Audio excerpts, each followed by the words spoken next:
Hello everyone, welcome to all. आज का मेरा वीडियो खाद पर है। फ्रेंड्स, अब वो टाइम आ गया है जब हम अपने पौधों को खाद देना बहुत ज़रूरी होता है, क्योंकि फरवरी और मार्च का वो टाइम होता है जब पौधों में अगर खाद दी जाए तो उनकी ग्रोथ बहुत अच्छे से होती है। एक तो अक्टूबर नवंबर का मंथ और एक फरवरी और मार्च का मंथ, इस टाइम अपने पौधों को खाद देना बहुत ज़रूरी होता है।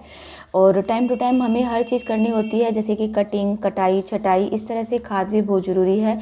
सर्दियों में तो केवल पौधे सर्वाइव ही करते हैं, तो उस टाइम हम उनमें खाद नहीं डालते हैं। तो देखिए, मैंने इसमें मेरा किचन वेस्ट और जो वर्मी कंपोस्ट है उन दोनों को मिक्स कर लिया है। तो फ्रेंड्स, जब भी आप खाद दें तो इस तरह से ऊपर से गोड़ाई ज़रूर कर लें। और अगर आपको लगे कि जो गमला अच्छी तरह ऊपर तक मिट्टी से भरा हुआ है तो उसकी जो एक्स्ट्रा मिट्टी है उसको निकाल दें, क्योंकि हमने अभी इसमें खाद भी मिलानी है। तो खाद तभी इसमें डाल पाएंगे जब इसकी मिट्टी थोड़ी कम होगी। तो इस तरह से मैंने इसमें देखिए अब एक्स्ट्रा मिट्टी को हटा रही हूँ, और फिर इसमें मैं जो अपनी खाद है, और फिर गोड़ाई ज़रूर करें। इस तरह से गोड़ाई करेंगे तो इसकी थोड़े से मिट्टी नरम हो जाएगी, और इससे पौधे एक तो अच्छी तरह सांस लेते हैं। और वैसे भी बीच बीच में गुड़ाई करना तो ज़रूरी होता है। आप 10 से 15 दिन के बीच में एक बार अपने पौधों की गुड़ाई करते हैं तो पौधे बहुत अच्छे से ग्रो करते हैं, क्योंकि एयर सर्कुलेशन बहुत अच्छा हो जाता है।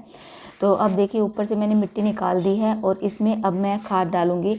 आप जो गमला है उसके हिसाब से खाद डालें कि कितना बड़ा गमला है। जैसे ये मेरा बहुत ज़्यादा बड़ा भी नहीं है, तो मैं इसमें 2-3 छोटी छोटी मुट्ठियों भर के खाद डाली। आप लगा सकते हैं कि इसमें 2 मुट्ठी भर के आप खाद डाल सकते हैं।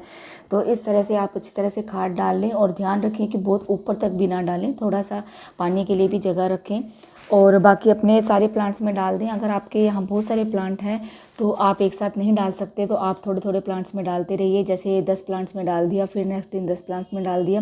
मैं इस तरह से ही करती हूँ, क्योंकि एक साथ तो इस तरह से काम करना बहुत ही भारी हो जाता है, क्योंकि इस तरह हमारा टाइम भी इसमें काफ़ी लगता है।